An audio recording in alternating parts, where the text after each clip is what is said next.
जी, अस्सलाम वालेकुम। काफ़ी दिन से आपसे बराह रास्त गुफ्तगू नहीं हुई थी, कोई वीलॉग मैंने नहीं किया था, अगरचे इंटरव्यूज़ का और दोस्तों से बातचीत का सिलसिला तो जारी था। उम्मीद है आपने उसको पसंद किया होगा, लेकिन अब ये जो नई डेवलपमेंट हुई है अफ़गानिस्तान में, तालिबान ने अपनी एक इंटरिम हुकूमत का ऐलान कर दिया है, तो मैंने सोचा कि इस पर आपसे कुछ बातचीत की जाए।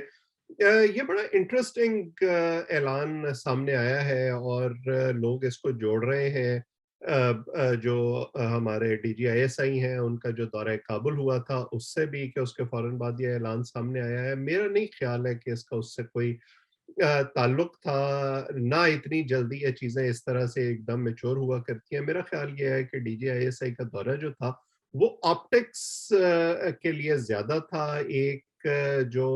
उसकी प्रोपेगेंडा की अहमियत थी या अमेरिका को या इंडिया को दिखाने के लिए वो दौरा ज़्यादा अहम था कि देखें हमारे अभी भी यहाँ पे स्टेक्स हैं और हम यहाँ मौजूद हैं और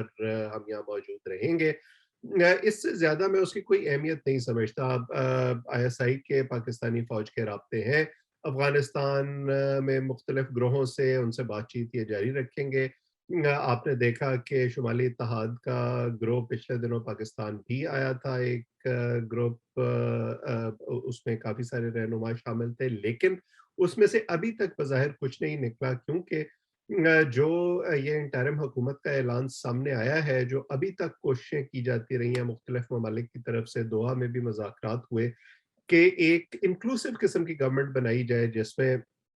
तमाम जो गिरोह मौजूद हैं तालिबान के अलावा अफ़गानिस्तान में उनको शामिल किया जाए। लेकिन मैं बार-बार ये कहता रहा हूँ कि इसका इम्कान बहुत कम था हमेशा से क्योंकि तालिबान एक पोज़ीशन ऑफ स्ट्रेंथ से बात कर रहे थे। उन्होंने अमेरिका को अफ़गानिस्तान से बाहर धकेल दिया था, उन्होंने फ़तूहात हासिल की थी, काबुल पर उनका कब्ज़ा हो गया था। तो ये कैसे मुमकिन था कि वो अपने मुखालिफिन को अपने साथ हुकूमत में शामिल करते। अब पंजशेर पर भी उन्होंने कब्ज़े का दावा कर लिया है, जो शुमाली इत्तेहाद है, उन्होंने अगरचे मज़ाहमत का ऐलान किया है, वो भी बीच-बीच में ये कहते हैं कि हम चाहते हैं मुज़ाकरात से बातचीत से मसला हल हो जाए। लेकिन अगर उन्होंने मज़ाहमत भी की, तो मुझे नहीं लगता कि वो बहुत देर तक मज़ाहमत जो है वो कायम रह सकेगी। ये जो इंक्लूसिव गवर्नमेंट की बात हो रही है और दीगर ग्रोहों को बीच में शामिल करने की बात हो रही है, मुख्तलिफ जो ज़राए हैं उनसे जो बात सामने आई है वो यही है कि स्टिकिंग पॉइंट ये है कि जो लोग शामिल किए जाएँगे अगर तालिबान की हुकूमत में तो उनकी नॉमिनेशन कौन करेगा? वो ग्रो करेंगे या तालिबान अपनी मर्ज़ी से करेंगे कि हम ये फैसला करते हैं कि किस ग्रोह से कौन इस हुकूमत में शामिल होगा।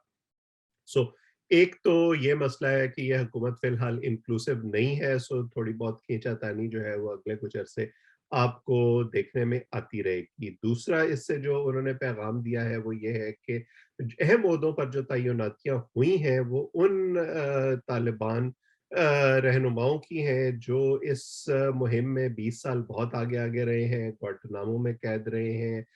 बगराम में कैद रहे हैं। सो उन्होंने एक तरह से ये पैगाम दिया है कि हम उन्हीं लोगों को सामने ला रहे हैं, वो लोग जो उनके कैडर में उस वक़्त थे जिन्हें अमेरिका जो है वो अपने लिए खतरनाक समझ रहा था, वही लोग इस वक़्त इस हुकूमत की बागडोर भी सँभालेंगे और वो आगे-आगे रहेंगे और बड़ा इंटरेस्टिंग होगा कि अब खित्ते के ममालिक और आलमी कम्युनिटी जो है वो उन्हीं लोगों को जिन्हें वो पहले दहशतगर्द करार दे चुके थे, उनमें से कई लोगों का मसलन सिराजुद्दीन हक्कानी के सर पर जो है वो बाउंटी भी थी। उनको पकड़ने के लिए इनाम का ऐलान किया गया था, तो इन लोगों के साथ जो है वो मुख्तलिफ हुकूमतें कैसे मुज़ाकरात करेंगी आमने-सामने बैठकर। फिर इस हुकूमत में अभी तक किसी खातून का ऐलान नहीं किया गया। सो काफ़ी सारे सवालात हैं जो उठ रहे हैं, अगर कोई एक आधी खातून इसमें शामिल कर ली जाती, तो जो ख़वातीन के हकूक़ के हवाले से एक बहुत बड़ा ख़तरा इस वक़्त अफ़गानिस्तान में है, मुख्तलिफ़ हलकों की तरफ से ख़दशात का इज़हार किया जाता है। मेरा ख़्याल है कि उसका जवाब देने में बड़ी मदद मिलती, लेकिन तालिबान ने ऐसा नहीं किया।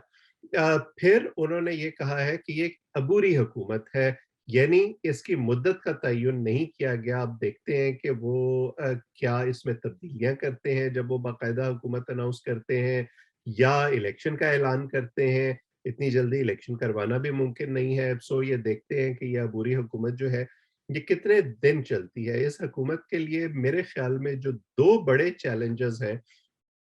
वो होंगे एक तो रिकग्निशन कि इस हुकूमत को कौन कौन से मुल्क तस्लीम करते हैं, ये पाकिस्तान और खत्े के दीगर ममालिक, और फिर जो मगरबी ममालिक हैं उनमें से कौन कौन से मुल्क ऐसे हैं जो लेजिटिमेसी इस हुकूमत की तस्लीम करते हैं। क्योंकि अभी ये डिबेट हो रही है कि जिस अशरफ गनी की हुकूमत को ड्राइव आउट किया गया है वो भी इलेक्टेड हुकूमत थी, तो क्या वो अभी तक लेजिटिमेट है, या इन्होंने तालिबान ने जो हुकूमत पर कब्जा कर लिया है और रेजिस्टेंस नहीं हुई, तो क्या इसको अफगान अवाम की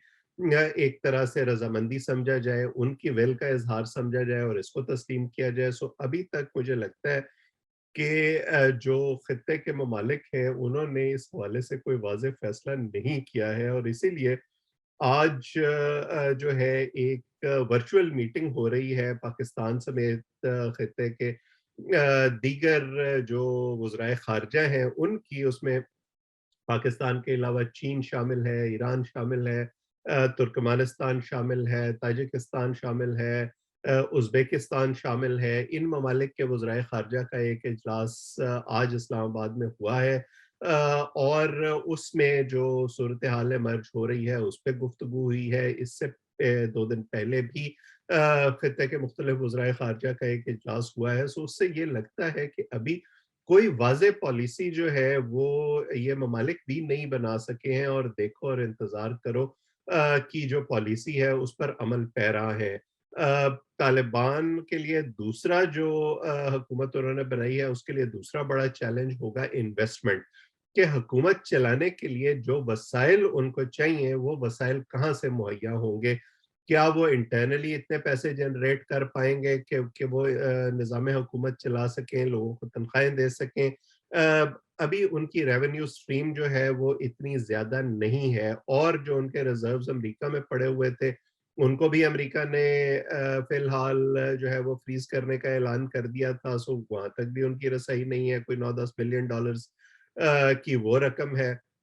सो उन्हें ये चाहिए होगा कि खित्ते के ममालिक के साथ एटलीस्ट उनके ताल्लुकात ऐसे हों कि तिजारत जारी रहे, कुछ ममालिक वहाँ आकर इन्वेस्टमेंट करें, जिसमें चीन ने बज़ाहिर एक बड़ा लीड रोल लेने की कोशिश की है पिछले कुछ अरसे में। तालिबान ने खुद ये जो है अनाउंसमेंट की है कि पहले से जो कंपनियाँ मौजूद हैं अफ़गानिस्तान में वो अपने प्रोजेक्ट्स जारी रखें और उनको हर किस्म का तहफ़्फ़ुज़ मुहैया किया जाएगा। सो ये देखना होगा कि पहले रिकॉग्नाइज कौन करता है इस हुकूमत को, और फिर उनके साथ किस किस्म के मुआहदे जो हैं वो किए जाते हैं, जिससे अफगानिस्तान में इन्वेस्टमेंट का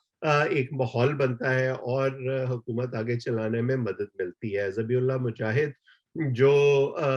तालिबान के स्पोक्स पर्सन है, उन्होंने हुकूमत की अनाउंसमेंट करते हुए जो प्रेस कॉन्फ्रेंस की, उसमें उन्होंने और जो कई सवालात हैं उनका जवाब दिया, जिसमें उन्होंने कहा कि ना हम किसी को इजाज़त देंगे कि वो हमारे मामलात में मुदाखलत करे, ना हम अपनी सरज़मीन को किसी के लिए इस्तेमाल होने देंगे। फिर उन्होंने शरिया लॉज़ जो है उसकी अफ़गानिस्तान में इम्प्लीमेंटेशन की बात की, लेकिन अगेन अभी तक ये वाज़ेह नहीं है कि इस्लामी निज़ाम जिसकी तालिबान बात करते हैं, क्या वो वही होगा जो 90 की दहाई में उन्होंने नाफ़िज़ किया था, या जिस के ख़दशात हैं दुनिया को, या फिर जो मुख्तलिफ मॉडल इस्लामी निज़ाम के इस वक़्त दुनिया में राइज हैं, मसलन ईरान में राइज है, सऊदी अरब में राइज है, पाकिस्तान भी एक इस्लामी मुल्क है और बज़ाहिर पाकिस्तान के कवानीन भी जो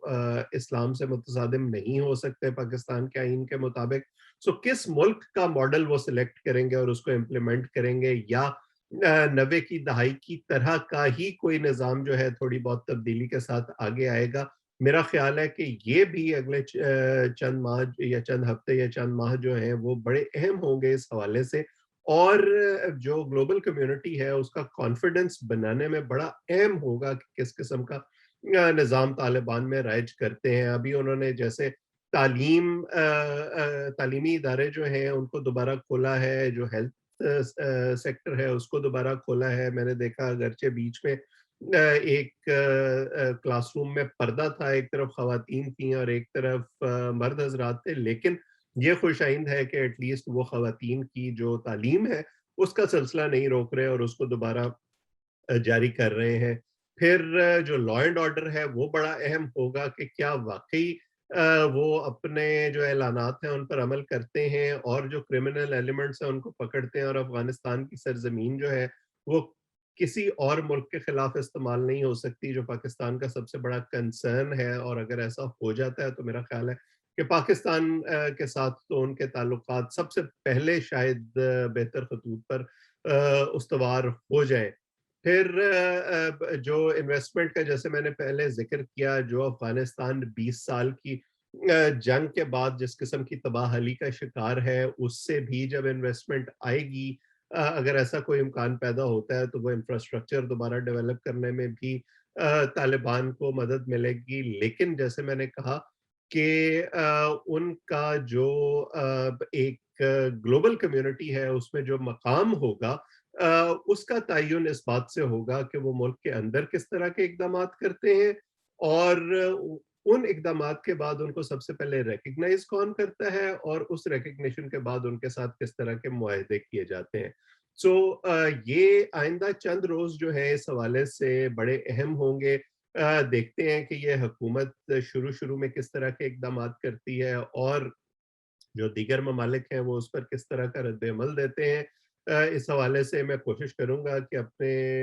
جو دوست افغانستان میں موجود ہیں ان سے بھی بات چیت ہوتی رہے، اور میں اپنی جو اس پر رائے ہے وہ بھی آپ تک پہنچاتا رہوں گا۔ اگر آپ چاہیں تو چینل کو سبسکرائب کریں تاکہ یہ گفتگو آپ تک پہنچتی رہے۔ اب تک اتنا ہی، آپ سب کا بہت بہت شکریہ۔